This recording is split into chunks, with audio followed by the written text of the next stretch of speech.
ایک روٹی والے کا واقعہ میں نے آپ کو سنانا ہے، اور یہ بڑے ہی مشہور و معروف بزرگ سے منسوب واقعہ ہے۔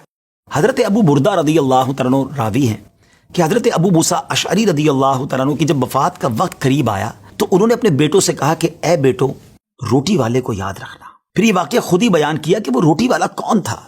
آپ نے کہا کہ ایک شخص تھا جس نے 70 سال اللہ کی عبادت کی، بڑی عبادت کی، مگر 70 سال بعد جب وہ باہر آیا تو شیطان نے اس کو بہکایا اور وہ ایک عورت کے فتنے میں مبتلا ہو گیا۔ 7 دن اور 7 راتیں وہ اس عورت کے ساتھ رہا، غلط کام ہو گئے۔ اب اس کو پھر شرمندگی ہوئی کہ یہ میں نے کیا کیا، 70 سال عبادت کی اور یہ 7 دن اور 7 راتیں میں نے گناہ میں گزار دی۔ بڑا شرمندہ، بڑا نادم، قدم قدم پر سجدے کرتا جاتا، توبہ کرتا جاتا۔ اب چلتے چلتے چلتے ایک مسافر خانے میں پہنچا تو وہاں 12 مسکین لوگ پڑے ہوئے تھے، لیٹے ہوئے تھے۔ اس نے بھی جگہ بنائی اور ان کے درمیان جا کر خود بھی گر کر سو گئے۔ اب رات میں ایک شخص آیا جو ان کو کھانا دیا کرتا تھا، روٹی دیا کرتا تھا۔ ایک ایک کر کے 12 روٹیاں لے کر آیا تھا، اس کو پتا تھا یہاں 12 مسکین رہتے ہیں۔ ایک ایک کر کے سب کو روٹی دینے لگا۔ وہ شخص جو یہاں آ کر اچانک بیچ میں آ کر لیٹا تھا، اس کو بھی وہ مسکین سمجھا اور اس کو بھی روٹی دے دی۔ لیکن ظاہر ہے کہ اگر ترتیب سے روٹی دیتے دیتے آگے آئے تو آخری نمبر والے کو روٹی نہ ملی، کیونکہ یہ تو 13 ہو چکے تھے۔ تو بانٹنے والے سے اس مسکین نے کہا کہ تم نے آج مجھے روٹی کیوں نہیں دی؟ اس نے کہا میں نے تو سب کو ایک ایک روٹی دی، کسی کو 2 نہیں دی۔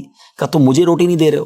بہرحال وہ ناراض ہو گیا کہ ٹھیک ہے، پھر تم اگر یہ سمجھتے ہو کہ میں بددیانتی کر رہا ہوں تو میں تمہیں کچھ بھی نہیں دوں گا۔ یہ کہہ کر وہ شخص تو چلا گیا، مگر وہ مسکین بیچارہ بھوکا رہ گیا۔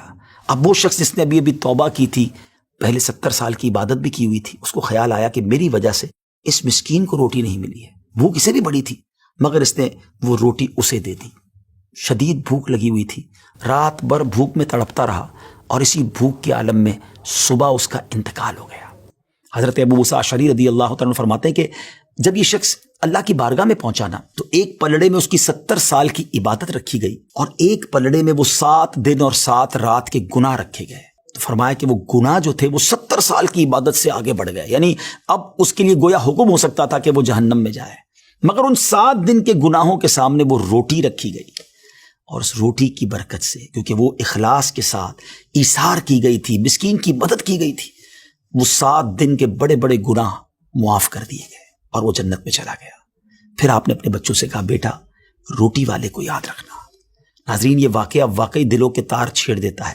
2 باتیں سیکھنی ہیں کہ بعض اوقات کچھ لوگ کہتے ہیں یار میں نہیں بہک سکتا، میں تو بڑے اچھے ماحول میں ہوں۔ نہیں جناب، شیطان نے بڑوں بڑوں کو بہکا دیا ہے۔ ہمیں اپنی صحبتیں اچھی کرنی ہوں گی، اللہ کریم سے شیطان کے مقابلے میں پناہ مانگنی ہوگی، اور اپنے آپ سے ڈرتے رہنا ہوگا کہ نہیں میں بھی گناہوں میں مبتلا ہو سکتا ہوں، مجھ سے بھی کوئی بڑا گناہ کہیں نہ ہو جائے۔ توبہ کرتے رہیں، ڈرتے رہیں، خوف رکھیں اور اچھی صحبت اپنائیں۔